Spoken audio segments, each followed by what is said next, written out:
Welcome to the Deep Dive. Today, we are taking, well, a fascinating look at how we process the past Yeah, what we choose to remember, what we tend to dwell on. and how that whole internal balance sheet affects our capacity for growth, our careers. And even how we relate to the generations that came before us, the ones who really built the world we're in now. We're working through sources that, interestingly, bridge huge philosophical gaps. We start with ancient wisdom, specifically insights from the book of Job. Right. And then we use that as a kind of roadmap to understand some very modern socioeconomic commentary. Exactly. Especially focusing on the unique pressures faced by what's called the sandwich generation, particularly in places like Taiwan. So our mission today is pretty clear, wouldn't you say? I think so. We're trying to extract these crucial lessons on balancing the memory of blessings against the sometimes harsh reality of hardships. We want to find that necessary momentum for continuous learning, regardless of your age or where you are professionally. We're really asking you, the listener, is your memory serving as a functional guide, pointing the way forward? Or is it more like a heavy anchor, just dragging you backward into the past? And we could begin right there with the paradox we see in Job, chapter 29, verse 2. Job, right. He's defending himself, and he does it by recalling those former months, those good years when, as he puts it, God preserved him. And this act of remembering the good times, it really emphasizes a profound necessity in life, which is balance. Balance, because life permits hardship, sorrow, difficulty. Absolutely.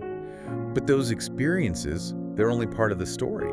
There were, and hopefully still are, times of joy and success too. Okay, let's unpack that balance sheet right away, because it's just human nature, isn't it? Especially when you're facing a major trial to sort of romanticize and long for those good old days. It is. But the question becomes, if we're always looking backward, how helpful is that nostalgia, really, in navigating the situation you're actually in? Yeah, does it help or hinder?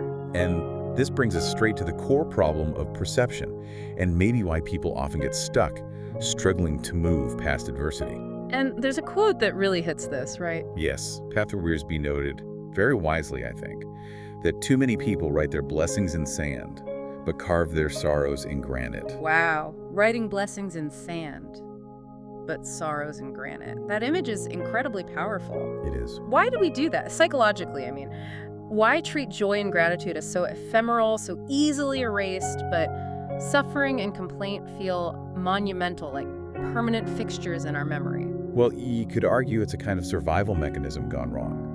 We're sort of wired to focus on threats and pain, maybe for evolutionary reasons. Okay. But that often overshadows the expansive, enduring grace or gifts we've received. The sorrows, the doubts, they just become the dominating narrative. And that prevents gratitude from really taking root. Exactly. The common definition people sometimes use for the good old days is that they're just a combination of bad memory and good imagination. We filter out the hard parts. But hang on, that implies that all nostalgia is inherently flawed or, inaccurate. Right. But our source material points out that for Job, his memory was actually accurate.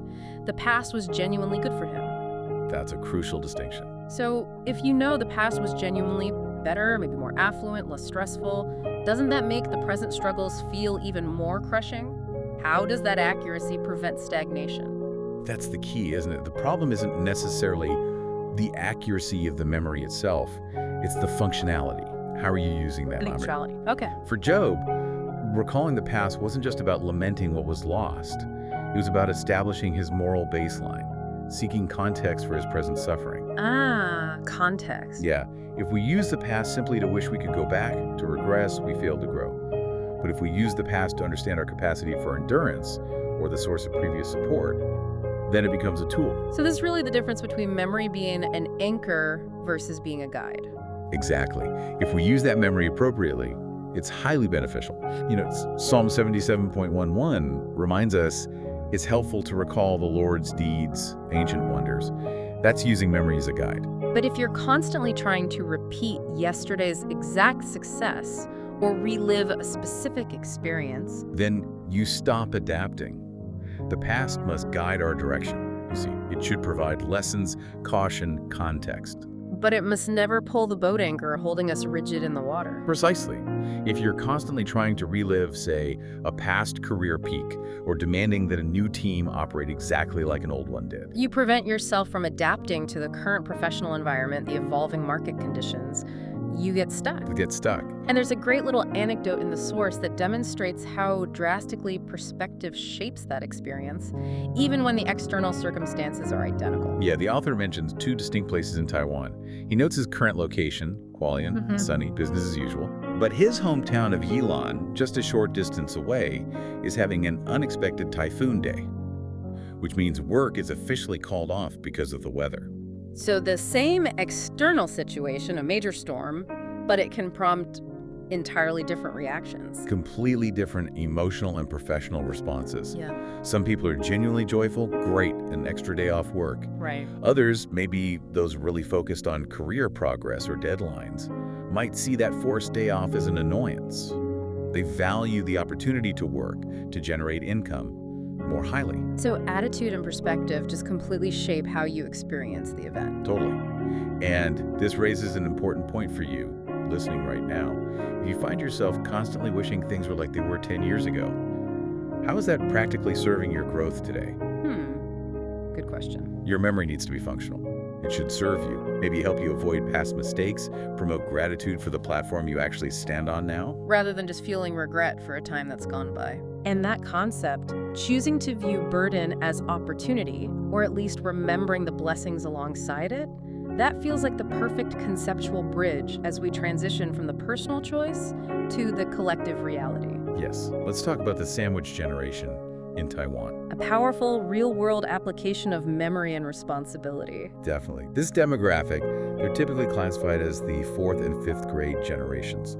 That's a term used locally in Taiwan to categorize groups for key historical periods and the stages they powered. So we're talking about people born roughly in the 1950s and 60s. That's right. Their lives really spanned that period of rapid industrial development in Taiwan. And they earned that name, the sandwich generation, because they carried the weight both ways, didn't they? Up and down. They absolutely did. They were simultaneously supporting their aging parents, fulfilling filial piety. And raising their own children, often seeing them through critical stages like higher education. Yes, literally sandwiched between 2 enormous financial and emotional responsibilities. A huge load. And this commitment, this incredible acceptance of self-responsibility, was actually central to Taiwan's massive economic development. The source explicitly credits these generations, the 3rd, 4th, and 5th grade generations, with laying the foundation, building the current economic scale, the overall prosperity that Taiwan enjoys. Achieving a level of affluence and stability that's, well, globally recognized. It is. And if we connect this back to Job's accurate memory, the source of their blessing, you could say, wasn't just inherited wealth, it was the memory of their own effort, their own contribution. Okay. So they use that knowledge of their hard-earned success as a guide to keep building, keep supporting others. Instead of anchoring themselves to maybe the hardships they endured along the way, that seems to be the implication. Now, here's the societal inflection point, the shift happening now. Right. That hardworking sandwich generation starting to retire.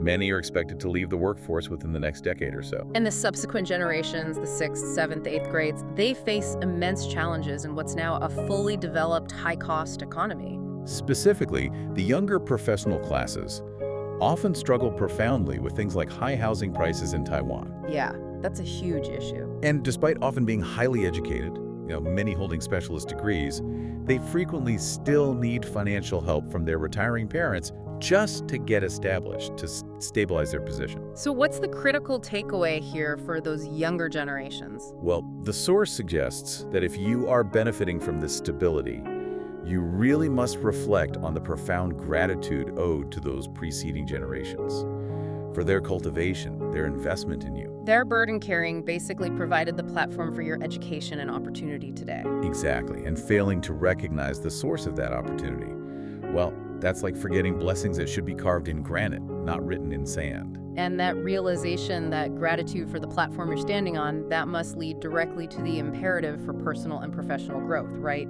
It has to. If individuals feel they can't move forward, maybe in their careers or personal development, it's often due to an internal lack of learning momentum. They've let the memory of past success, or maybe past ways of doing things, become that anchor we talked about. And when looking at why people learn, the material distinguishes between 2 really powerful drivers. This is crucial for staying relevant today. Okay, what are they? There is need And there is interest. Need and interest. Okay. Interest seems straightforward. That's the active internal engine. Right, the desire for mastery, the sheer joy of learning a new skill or exploring something new comes from within. But need, that's the passive catalyst. Yeah, it's being pushed or forced to learn, maybe due to survival needs, or more likely today, market necessity. You have to learn it. We saw this with earlier waves of technology, didn't we? Absolutely. People who had comfortable, maybe specialized roles suddenly had the need to learn computers, maybe basic programming, even if they had zero internal interest. And failure to adapt meant Displacement, obsolescence. And the ultimate contemporary example of need-driving learning has to be artificial intelligence. Without a doubt. AI isn't just about coding anymore.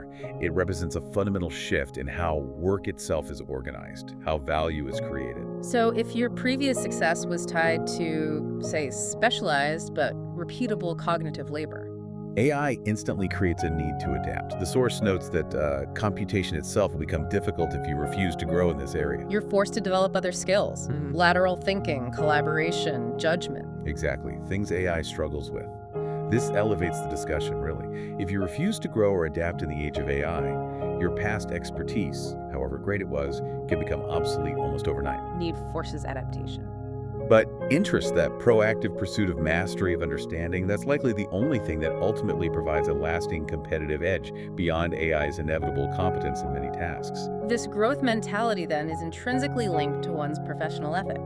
The source encourages us to be a faithful employee. Yes, and professional strength, in this view, demands constant retraining, constant upskilling. To maintain expertise, sure, but also to expand your thinking, gain new experiences. You can't just rely on the memory of what you learned 20 years ago. It's not enough. Not anymore. And the power of attitude here is just everything. Attitude.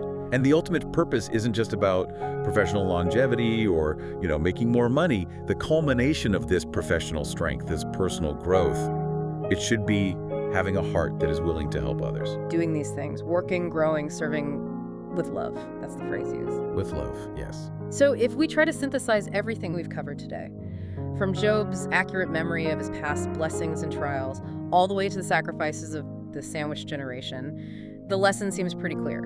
I think so. Memory should serve as a functional guide. It should be rooted in gratitude, helping you recall your blessings, your sources of strength. Not an anchor of complaint focused only on the sorrows or the difficulties. And growth is mandatory. It really is. Whether it's driven passively by external market need, like with AI, Or actively by your own internal interest. right. And a faithful, loving attitude transforms your work. It allows you to use your knowledge, your professional position, whatever it is, to serve others, regardless of the economic realities you might be facing. So as you reflect on your own life and career, maybe consider this core philosophical challenge. Is your memory a functional guide? Is it promoting gratitude and informing your next move? Or is it just a heavy anchor, maybe focused on past sorrows, or perhaps even outdated successes that are preventing you from adapting to the challenges you know are coming? A lot to think about there. We'll leave you with that thought for today. Thanks for joining us for this deep dive. We'll catch you next time.